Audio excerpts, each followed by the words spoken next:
గుత్తి వంకాయల masala gravy curry నా స్టైల్లో చూద్దామండి. 1/2 కిలో గుత్తి వంకాయలు క్లీన్ చేసి పక్కన పెట్టండి.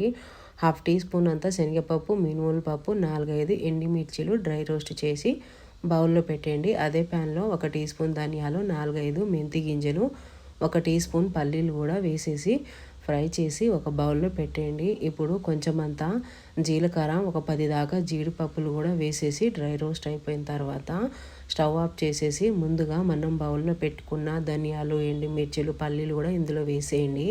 ప్యాన్ హీట్గా ఉంటుంది కాబట్టి 5 నిమిషాల సేపు అలాగే వదిలేయండి. ఇప్పుడు ఎండు కొబ్బరిలో 1/2 ఎండి కొబ్బరిని ముక్కలుగా చేసి మిక్సీకి వేసి కొంచెం వాటర్ పోసుకొని తిక్కుగా పేస్ట్ చేయండి. వంకాయలను తొడమలు కట్ చేసి 4 వైపులా కట్ చేసేసి పురుగులు అవి ఉంటే తీసేసి చూసుకొని చెక్ చేసుకొని పక్కన పెట్టేయండి వాటర్లో.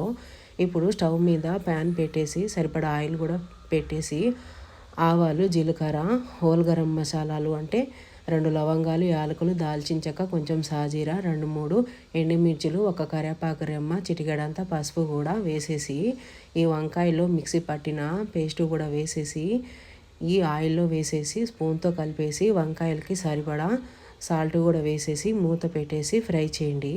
ఇప్పుడు వంకాయలు ఫ్రై అయిపోయిన తర్వాత ఫ్రెష్గా నూరుకున్న అల్లం వెల్లుల్లి పేస్టు మీడియం సైజు స్పూన్ తోటి 1 స్పూన్ వేసుకోండి.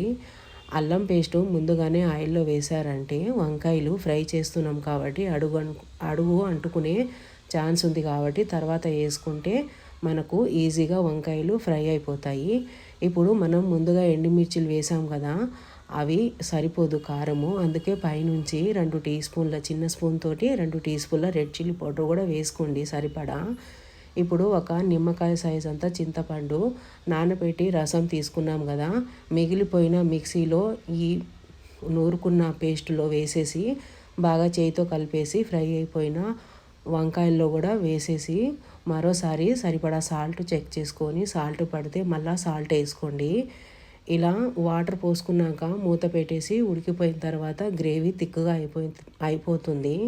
ఇప్పుడు చిటికెడంతా గరం మసాలా పౌడర్ కూడా వేసేసి లో ఫ్లేమ్లో పెట్టేసి 1 నిమిషం పాటు ఉడకనియండి. ఇలా బాగా ఉడికిపోయిన తర్వాత ఆయిల్ పైకి తేలుతుంది కదా, ఇప్పుడు ఫ్రెష్గా కట్ చేసిన కొంచెం కొత్తిమీర కూడా వేసేసి గ్యాస్ ఆఫ్ చేయండి.